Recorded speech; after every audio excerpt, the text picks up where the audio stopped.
Hi everybody, good morning to all our Aussie viewers and good evening to everybody who's watching from overseas, and it's night time. It's really wonderful to have you here.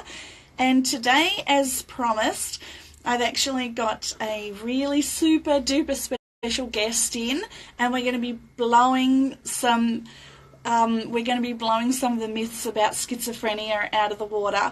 So if I don't interact with you guys very much, it's because I've got to take a lot of notice of my guest who's in here, and we're going to be doing a lot of interactive questions and stuff. And if you guys want to ask questions towards the end, that would be really good as well. So hi Bianca, I just saw that you've joined. So g'day, you're our first one in today. So my guest today is Jack.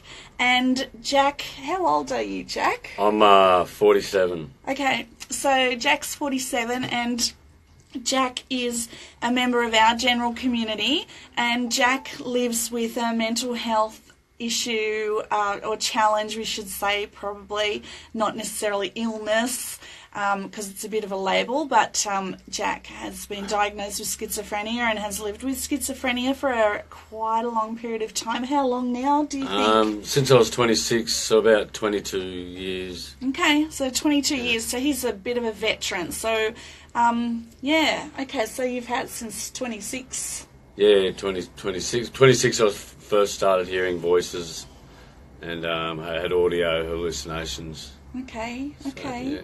Well, Jack's really, really interesting. I've known Jack for a little while now, and Jack's also done a lot of travelling.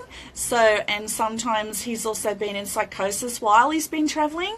So he's been over, and he's going to talk to us about his adventures over in England, Spain, Andorra, and Ireland. And he's got some pretty funny stories, actually. He was telling me last week. That's why I wanted to bring him in, because they cracked me up.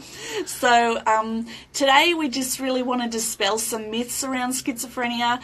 And I know a lot of people with schizophrenia. I've worked in mental health for a lot of years, and I tell you what, they are quite a misunderstood population out there in the community, and that's why Jack's come in today, so that we can just kind of get rid of some of the stigma around it, because 1 in 100 people are diagnosed with schizophrenia. So, and some of the funniest people I've ever met, and we get along like a house on fire. But for privacy reasons, I'm not going to put him on the camera today. So he's going to remain just off to my right, and later on we're going to go through the SEMPI model together as well. But in the meantime, we're just going to talk a little bit about schizophrenia here, and I was just going to go through it with him. So basically, one of the symptoms that Jack has is that he has auditory hallucinations. So auditory hallucinations is basically when you hear voices. So different causes of schizophrenia are still unclear, but some theories about the cause include genetics, which is heredity, biology, abnormalities in the brain chemistry or structure, and or possible viral infections and immune disorders. So just on that topic, Jack, Yep. What do you reckon started your schizophrenia versus what the doctors say? Are they the same thing? Do you agree or disagree? Yeah, I sort of, I was in Cyclone Tracy when I was a small child, so I suffered a lot of fear. And then when I was 17, 18, I smoked marijuana, and I've heard my first voice. Okay. And then later on, when I was 26, 27, I started hearing voices. Okay. So and my grandmother had mental health issues as well. Okay. So that's the hereditary side of it, I guess. But I think it was actually stimulated from marijuana use at a young age. Okay. And then when I continued drinking and substance abuse, I sort of really started to get auditory hallucinations, they really set in. Okay, so the voice is really amped up when you Yeah, were... by the time I was 26, they really started, so... Okay, so 17, you heard your first voice. Yeah. Yeah, okay. So what was that like for you? Well, I remember hearing it, and it scared the life out of me, because I knew there was only me and another guy in the house, and we were smoking marijuana. And I knew it wasn't him, but I distinctly remember hearing a voice, so it actually frightened the life out of me. Yeah, bet.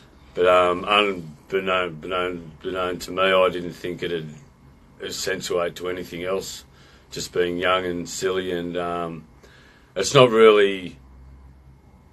embarrassment-wise, you couldn't really run around telling everyone. Like I heard voices, so I just didn't say anything to anyone until later on, when I actually got auditory hallucinations. Yeah. Okay, so that must have been really freaky for you. Yeah, it was. Yeah. Do you remember what the first voice you heard was like? Mine started off very derogatory. Like the first voice I heard was "You're a dog," or something along those lines, and then when I was 26, I used to hear my friends or certain people talking to me and being really derogatory, like you're a piece of shit, or you're a dog, or like really just insults, basically. So coming through in their voice? Coming through in their voice, Okay. So you could hear their voice even though they weren't there in the room. And they were being pretty negative. Being very negative, exactly right. Yeah. So I used to... I first thought my first way to try and solve things was I thought I could walk and do exercise and meditate, and hopefully naturally or through nature I'd be able to get rid of the voices that way without medication. And that's when I first went overseas, and without medication, and I basically walked all the mountains and through Spain and Ireland, and climbed, and stayed very healthy and very fit. And but when the voices were too derogatory, they used to make me quite irritated, quite angry. Yeah, I'm I'd sure. get quite angry at them. Yeah. Yeah, I'm sure. So I'd be yelling at trees. Okay. Yelling at trees. In the middle of Spain somewhere by himself. For making him angry.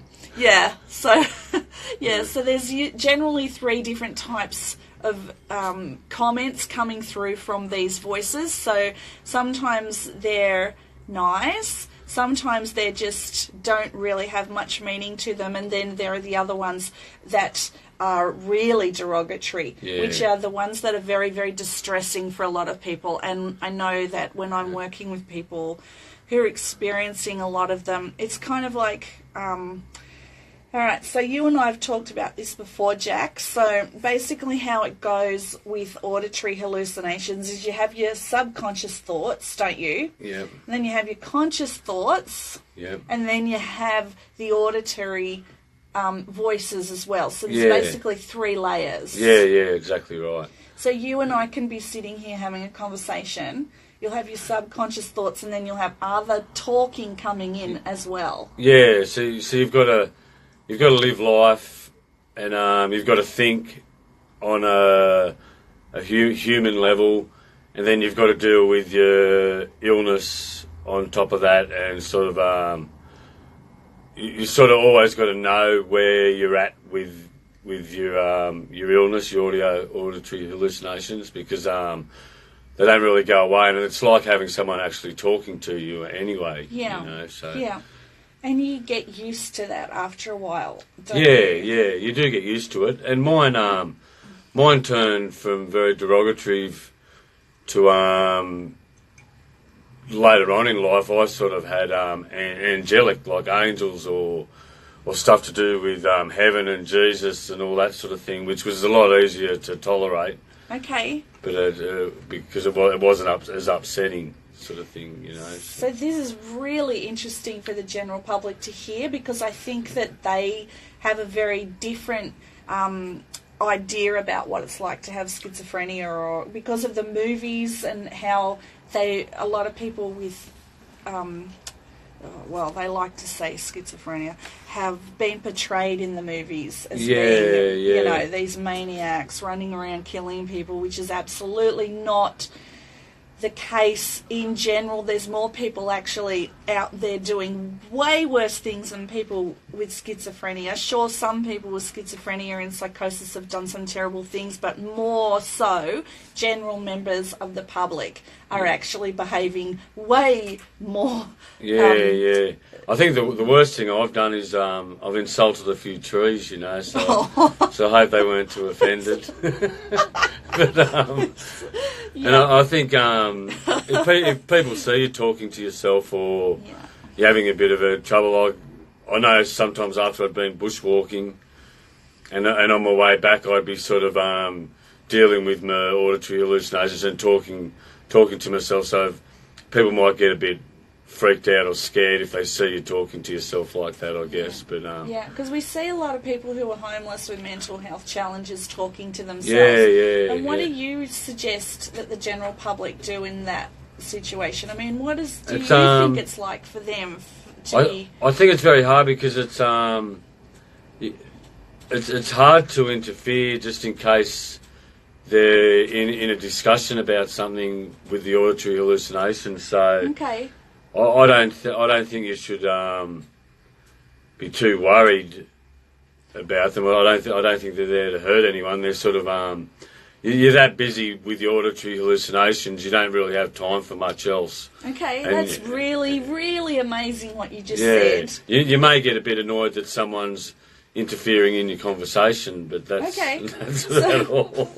Okay, so for anybody out there coming across anybody who's experiencing auditory hallucinations, and they might be talking to themselves, Jack's actually saying don't be scared of them and don't interrupt them, because they're actually in the middle of a conversation with the voices at the time. So I think you can ask if you're right. Are you okay? Or, okay, so yeah, I don't you can think ask that.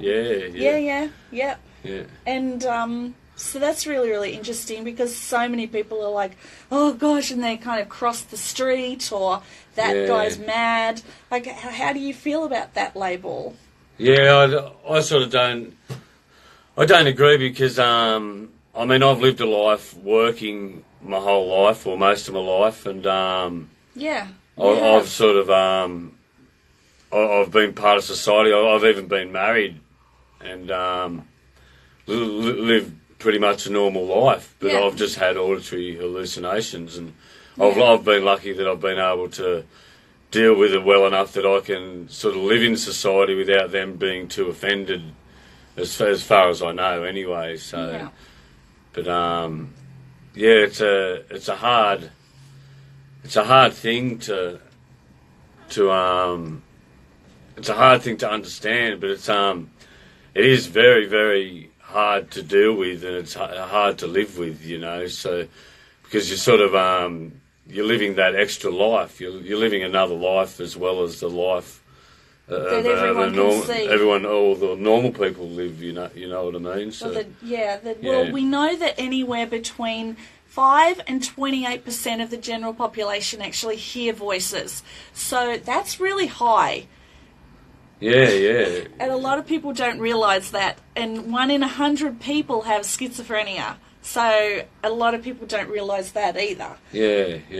Well, you're sort of, I guess a good way to look at it is the person's writing a book. You know what I mean? So you're living your life, but you're also writing a book or a couple of books in the process, sort of thing. So. What do you mean?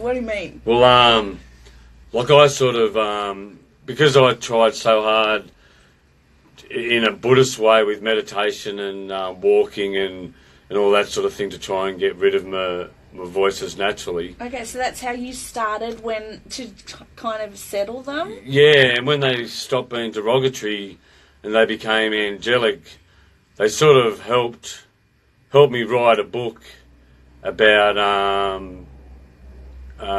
nature and Buddhism sort of things. So, okay. So it sort of, it became became a bit more intellectual, I guess, because it wasn't as derogatory, and it was more of a it had a beginning and an end sort of thing, like a book would. So okay, yeah, okay, so that's really, really interesting, and just to even hear that, like to hear the depth of what goes on for you and what it's like for your life is amazing. And I'm really, really appreciative that you're in here talking to me. And I know you and I talk a lot anyway. So, but to have everybody else kind of come in and listen to the conversations that we have on a regular basis, and to understand that anyone with schizophrenia is like amazing.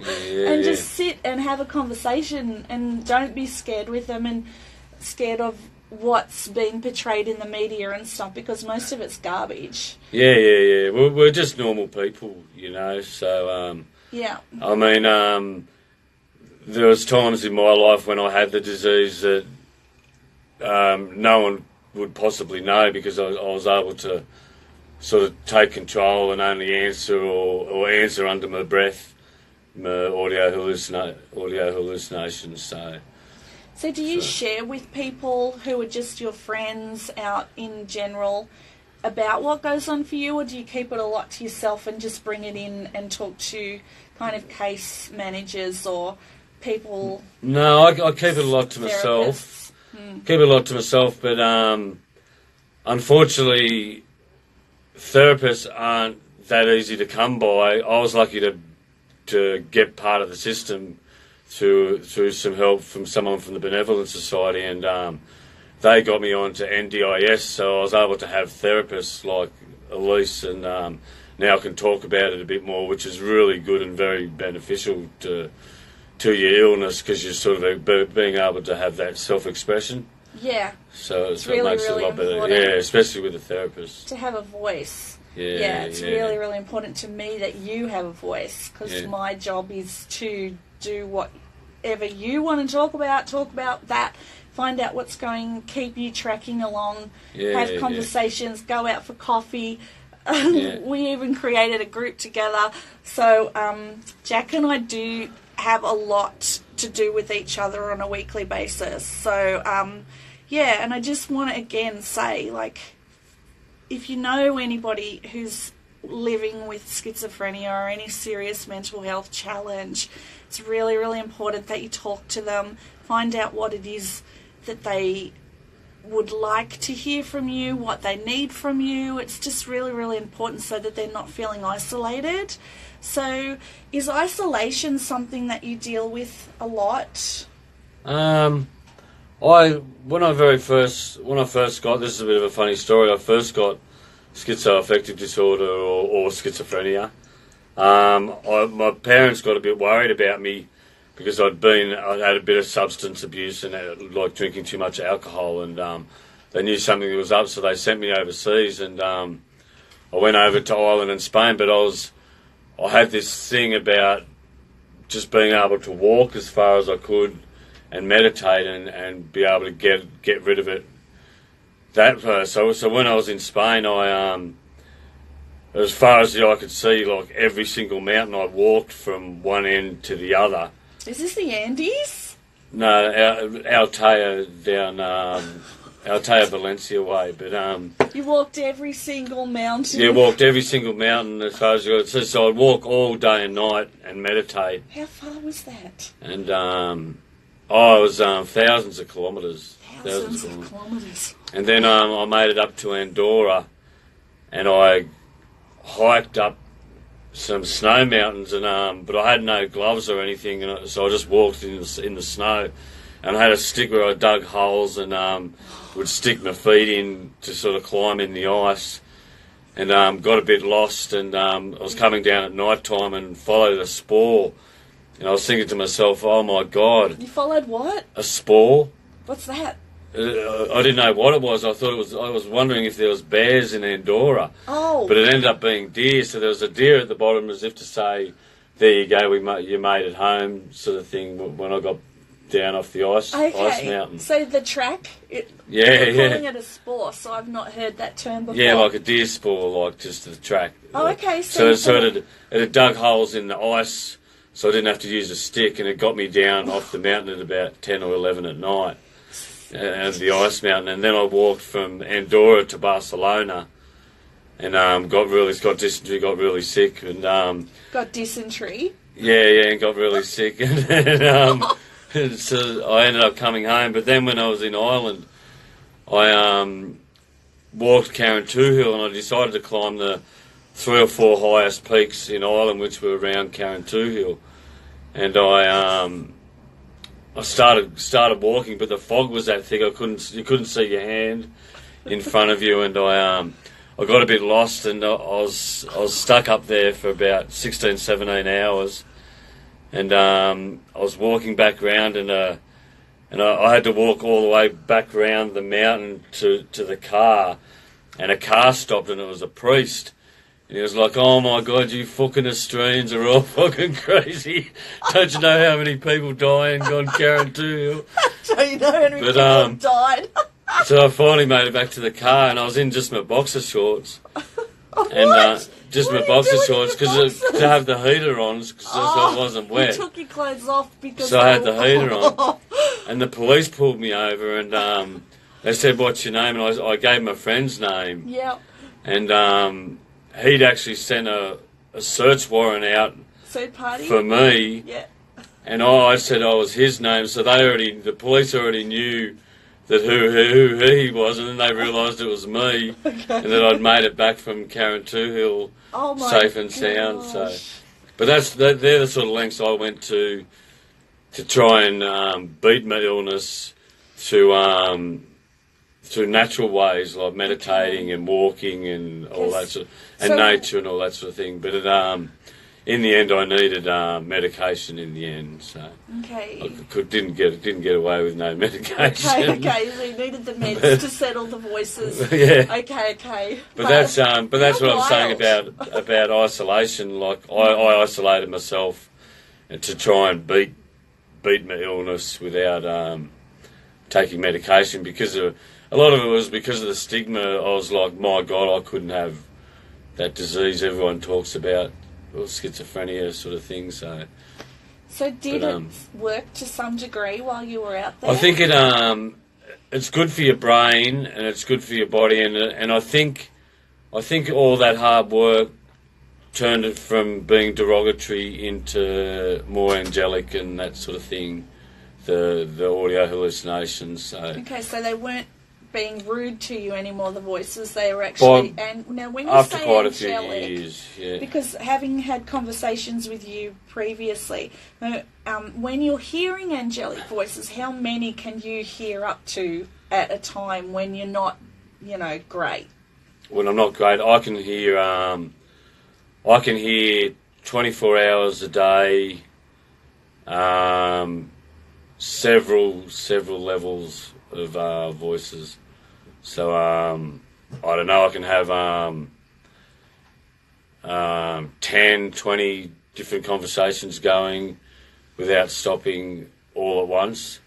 Like recently I changed medication, and I heard it was as though everyone's soul was talking. Like I heard all the angels that were with me, and then I heard every person I went past, I heard their souls sort of talking as well, sort of in an angelic way. So and what I can hear sound like? Thousands and thousands. Can you give anyone who's listening kind of an idea of what that sounded like for you? It's like it's no different to me and you talking. Mm-hmm. It's like it's just like that. Yeah. For me, so when you say angelic voices, what's... Well, they were feminine, and they said they were angels and they were angelic. So they say they're angels? Yeah. Okay. So that must be really it's hard interesting. To explain, yeah, it is a little. It is. I'm trying to I don't know. Get people to understand sort of the difference between the voices that are really derogatory. So they're talking about nature and Jesus and God and the universe and things like that. So they talk about more positive stuff instead of kind of calling in names. Yeah, but to deal with it without getting help from medication or something is virtually impossible, because you wouldn't be able to do anything, sort of thing. So yeah. Okay, so you ended up. So tell us So you went over to Spain. You crossed across thousands and thousands of kilometres of mountains by yourself. Did you run into anybody? Because I remember you talking to me about, I don't know, 6 months ago about a story where you actually came across some guys who weren't that nice to you or weren't that great, and they tried to rob you or something. Yeah. I had No. I had one time I was walking in the mountains in Spain, and I was in the middle of nowhere. I was sort of halfway up a mountain, and they actually came out of a building and chased me with bars and things like that, and I had to sort of run up the mountain. So. And you're super fit, so I reckon I was then. Yeah. Super fit. Yeah. I can't imagine. So can you let people know, like, what previously you were into before you sort of got to your age now? So as a youngster, before you developed schizophrenia, what was life like for you? Even when I had my illness, I still snowboarded, and when I was younger, I surfed, and I started mountain climbing, sports climbing, and all that sort of thing. Yeah. And I'm a fitter and machinist by trade. I worked out west, and as a farm contractor doing fencing and building stables. Australia? Out west of this area. Wales? So Cootamundra, Gundagai, all that sort of area. Okay, so you're on farms and stuff. Worked on farms and that sort of thing. And then I worked for a couple of musicians looking after their property for a while. When I came back here, I worked for a nuclear physicist for a while, sort of getting... we started introducing solar panels. It was before solar panels were in Australia. And we started introducing solar panels and wind generation and all that sort of thing.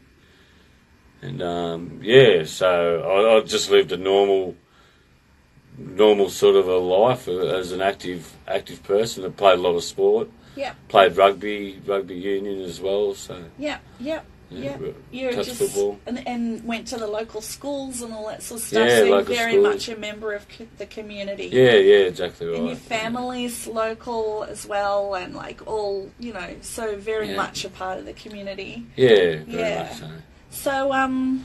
So I suppose with regards to the travelling, was there any other stories that you'd like to mention? No, I just the whole time I was overseas, I walked all day and through the night for about 9 months, and then when I got back, I didn't stop walking for about another 2.5, 3 years, all through the south coast, and then up in this area.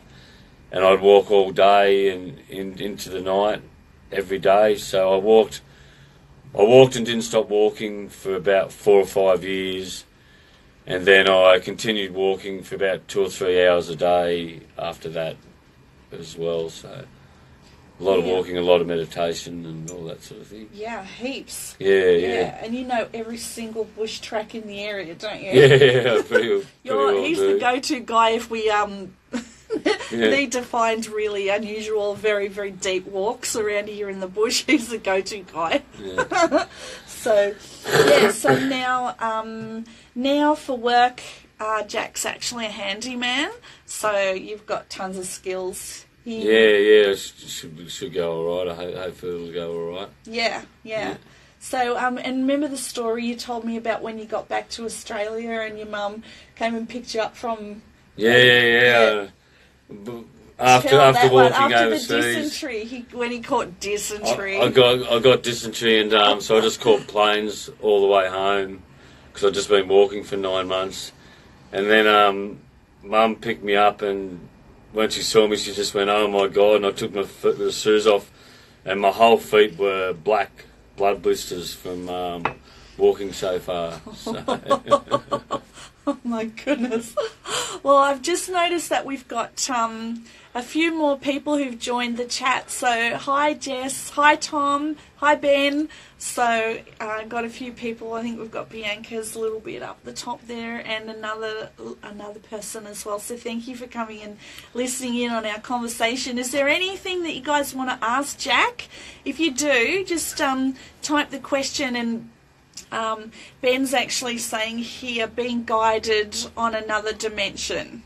So Ben's an Aussie, does farm work up north. Oh, yeah. Yeah. So he works a lot with horses and stuff. Oh, wow. That'd be great.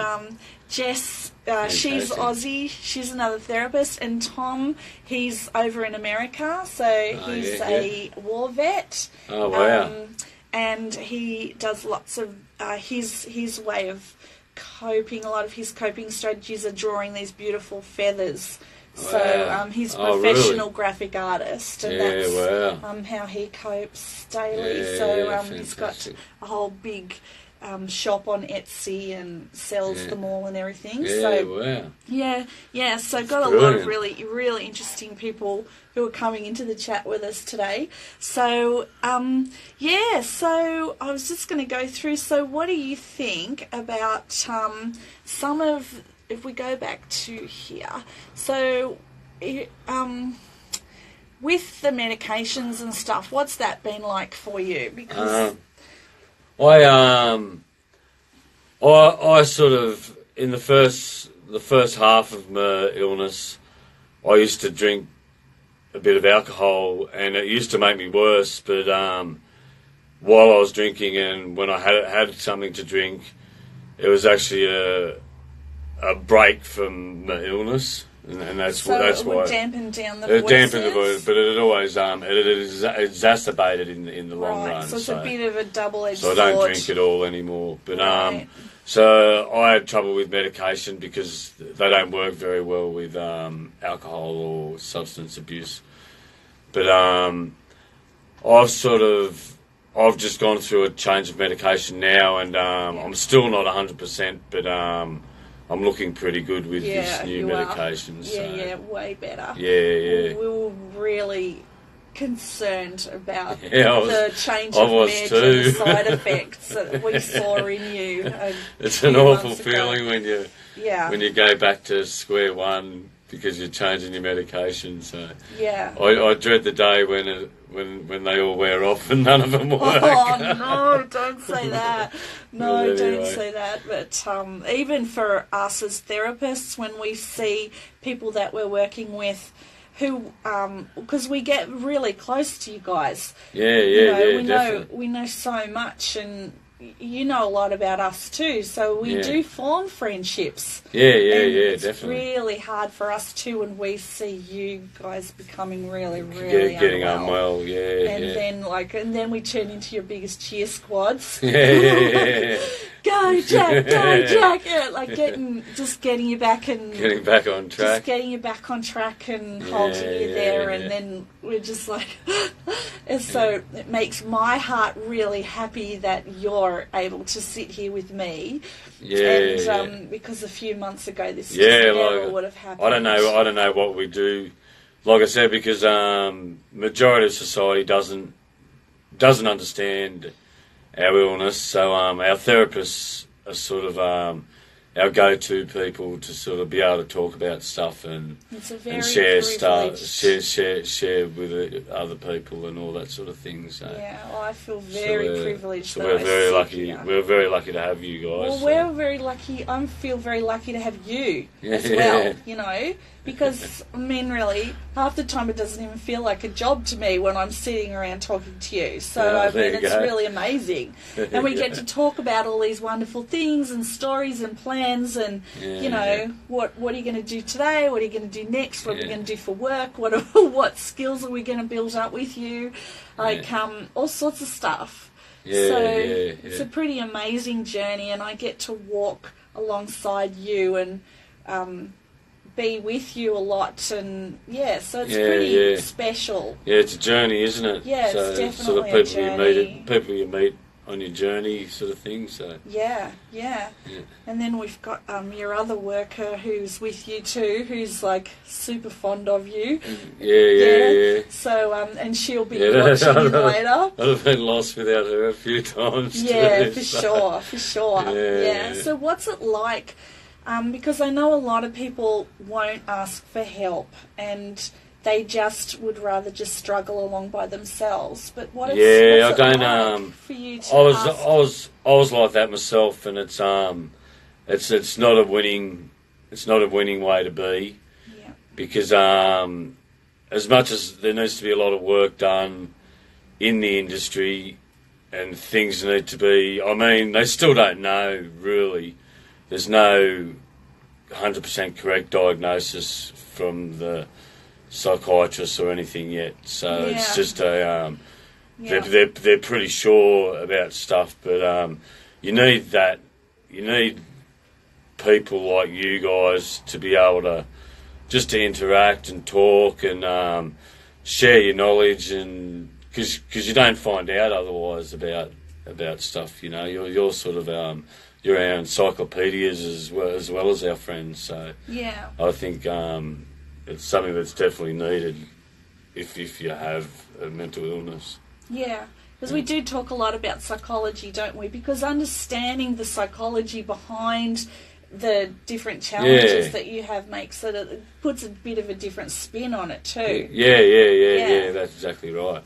So you just got to work your way around things, So, and sort of it's the same as someone who's in a wheelchair, they adapt, and so we've got a brain disease and we can adapt too. You just got to be able to adapt to the way your life is, and sort of you can do it. So, but you need help, and people that don't get help should seriously think about trying to see people and interacting with people that know a bit about their illness. And what do you think about people who are drinking and smoking dope and stuff? Nah, I think it's crazy.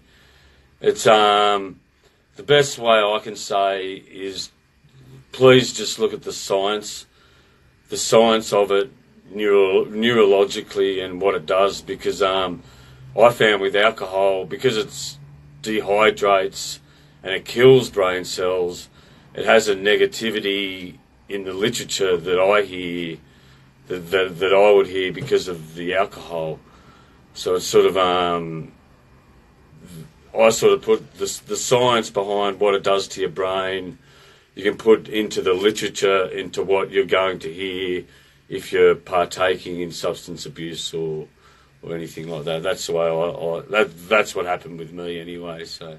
And what happens now if you drink?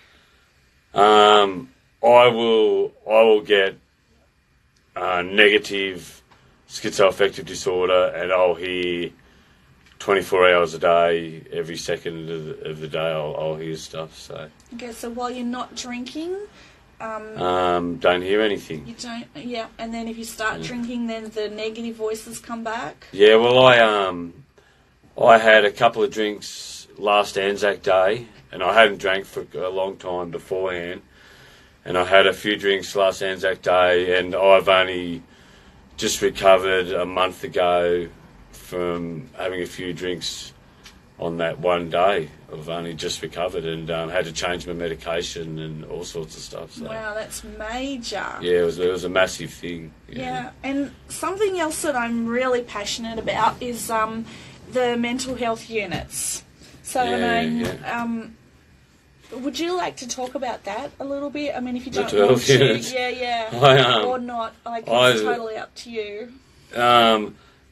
No offence, I've had substance abuse myself, and it's no offence to anyone that's that believes they're having a bit of fun. It's not really fun for your body or your brain, or it's not fun spiritually for anyone either. But I think the mental health units have got those sort of people that are recovering from substance abuse mixed up with people with mental health issues that aren't really able to cope with the way they are, sort of thing. So I don't know. They're after trying to give stuff up, but there's sick people in there with mental health issues that need separation. I don't know. I think farm stay or something where you can separate people and sort of work with them as individuals instead of put them in a cage with a heap of other people that are all got different problems. I just don't think it works very well. So you're talking specifically about people who are maybe using ice and things Someone like coming that, off ice. Okay, so you're saying... So I'm changing medication. I don't do drugs. Yeah. Someone's coming off ice and they're ballistic, and I'm very receptive. Yeah, and you're... spiritually or emotionally to these other people, and they sort of ruin your chances of getting better, I think. So do you think that putting you into an open area with people who are coming off ice puts, like I know that you've said before that you feel like... Yeah, no, I pick up on it. Pick up on it, and that's why I don't go. I sort of, if I'm having a bad time, I spend time with my mum, and I just stay with her and try and get better just with mum, and we sort of try and get through it without going to a mental health ward. I'm just going to look up Open Dialogue, because Open Dialogue is a new system that's coming out of Finland where people are actually being treated in their home. So instead of in the hospital, in the psych wards, that's what me and mum do. So. Yeah, you do. Yeah. And basically, I'm just going to go in here and have a little talk about this because I think it's really important that people know about this. So it's a new approach to mental health care, and it's developed in Western Lapland in the 1980s.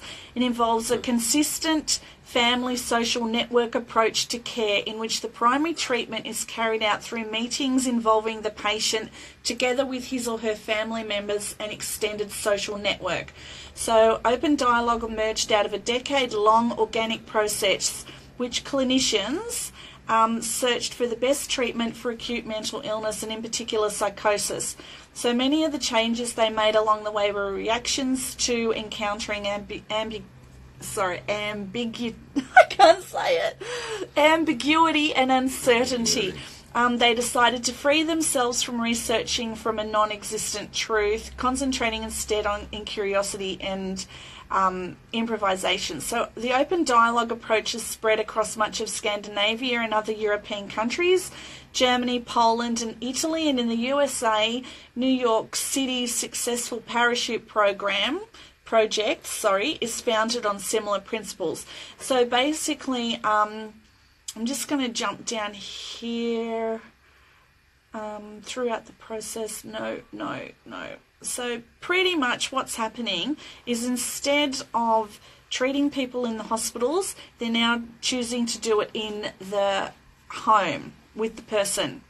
So the person is not locked up in the unit, they have support of the family members, and I'm just trying to find the statistics on it, but the stats are absolutely amazing on recovery and all sorts of stuff. So if you want to know more about this, have a look at Open Dialogue and just talk to the psychiatrist if you're going and to one and see if they know anything about it, because it's a really new way to treat people instead of locking them up in the hospital. And so what we're going to do now is, because it's we've got 15 minutes left, is we're actually going to go through the SEMPI model together. So Jack's very familiar with this. And so I'm just going to quickly run through this with him. So basically, if I ask you, are you okay, and you say no, if we were not in therapy session, but if we were out in the general public or whatever, Jack could actually pick up one of these brochures if he was in a hospital or just out in the community or whatever, and talk to other people who may, if he asks them, are you okay, and they say no, you can go through this. Yeah. Is the American man there? Which one? Tom? My great grandmother was American. Okay. She's from Boston. He's talking to you, Tom. So, okay, so Jack, so how's your senpai, Jack? So how was your sleep overall last night?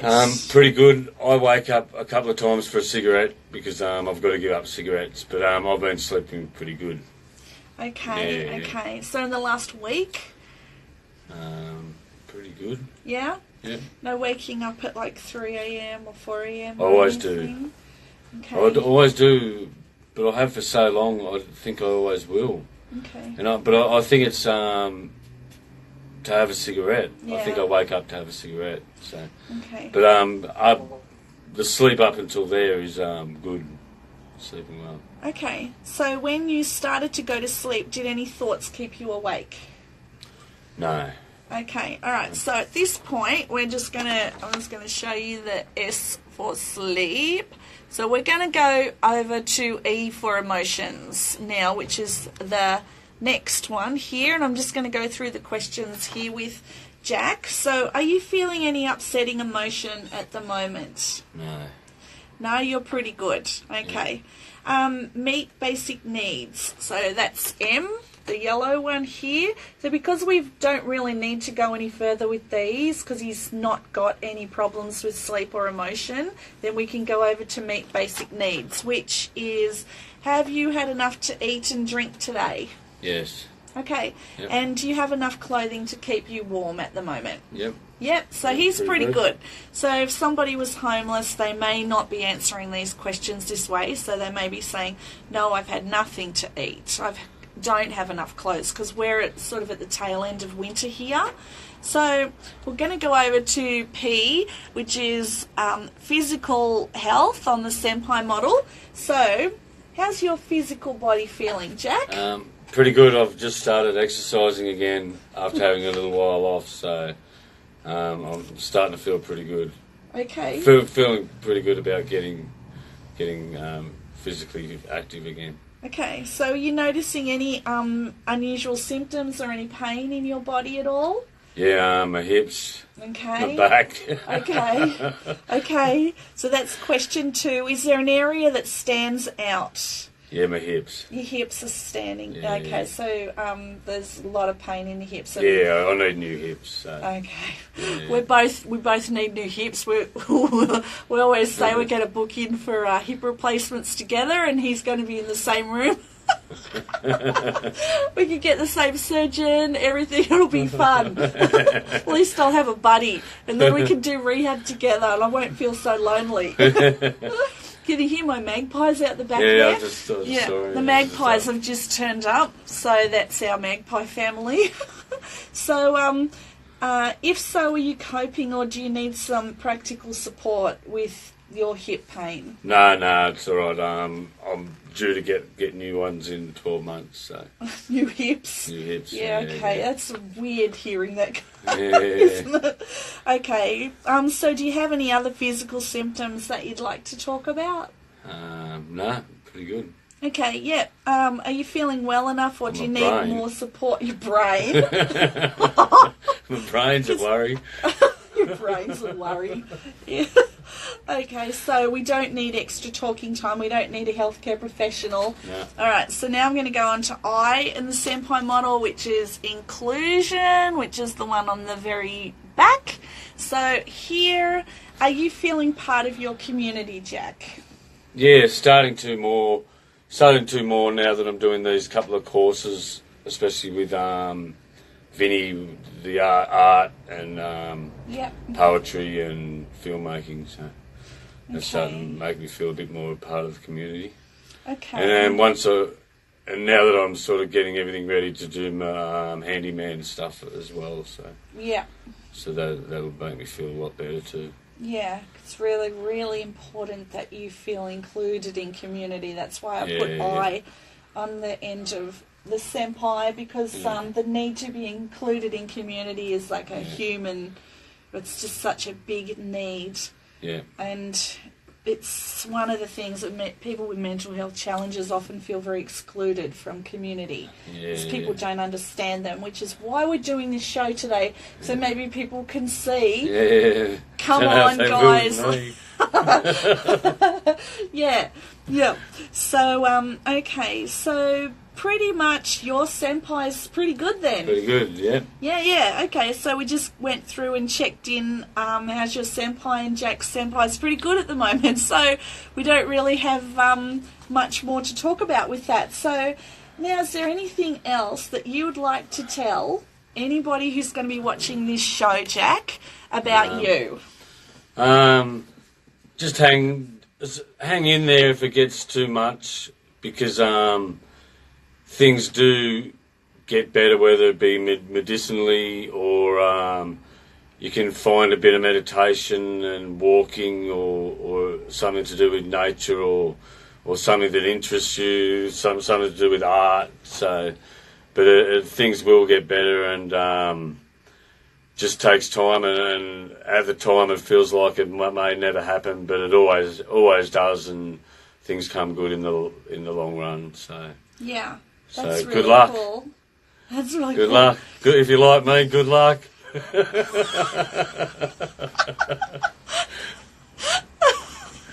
Too funny. So at the moment we're working on employment with Jack. So that's one of the things that we're working on at the moment, because it's really, really important that people with the more serious of the mental health challenges are in work. Because what happens to you when you're not in work, Jack?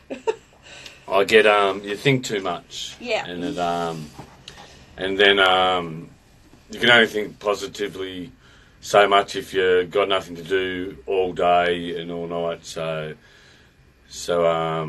and especially if you're poor, like if you don't have much money and there's not much you can do, you're sort of stuck in your own little world, and so you've got to try and keep busy as best you can, and working or doing something, whether it be art or anything like that, is just to keep you busy is a great idea. So when you're at work, what are the voices like?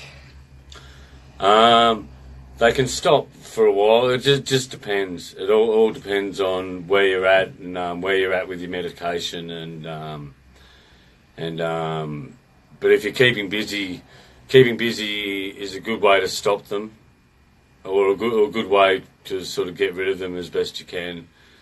And so work's usually pretty good. Yeah, so it's really, I totally agree with you. I believe that anybody with schizophrenia with the right support can work, and I know that for a fact because in my last job as an area manager, I was supporting a couple of 100 clients with schizophrenia who were out in the workplace, who were working. Often they will actually work harder than some of the other people that I was actually overseeing because it just means so much to them to actually have a job. So if you're an employer and you're watching this, please do not rule out people with the more serious mental health challenges, because often they are actually even better workers. And sure, they can have up and down times, and they might have a little bit of a spell where they might need to have a bit of a break. But realistically, who doesn't? Like if, for example, all of a sudden one of the other people at work decides like they're getting really, really sick, or they get cancer, or they get heart disease, or they get a broken leg from their skiing trip down at Perisher, they've got time off. And that's it. Like all these other diseases, it can happen to anyone. That's true. We forgot to talk about that. Same as mental illness can happen to absolutely anyone. So yeah. So you should take some consideration in about what your views are about people with mental illness. Yeah, because 1 in 4 people are the statistics who will develop a mental health issue during their lifetime. I reckon it's more than that. I reckon it's 2 out of every 4, maybe even more. So, and we know that 1 billion people live with a disability, and 450 million people live with a diagnosed mental illness. That's 1,450,000,000 people in the world have challenges, and they're the ones that are talking about it and admit to it, let alone the ones who aren't even admitting to it. So, and I just one very last thing I just wanted to say, that schizophrenia is not split personalities at all. It's totally different. Yeah, so not the same thing at all. So we're just going to dispel that myth. And in the meantime, Jack and I are going to go because... Thank you. He's, yeah. Okay. Yeah, he's leaving. So I'm going to say goodbye now. And thank you, everybody, for watching. And we'll put this up on YouTube after 24 hours. I might even do it today because it's pretty fascinating. God bless America. God bless America, he reckons. Thanks, everybody. See you next time. Oh, the next show is with Julia Foley, and she's going to be talking about borderline personality disorder and what it's like for her. And then we'll be going through the SEMPI model as well. So that's going to be in 2 days, our next show. So we'll see you then. Thanks, Jack. See ya. Thank you. Thank you very much. Bye, everyone. There you go.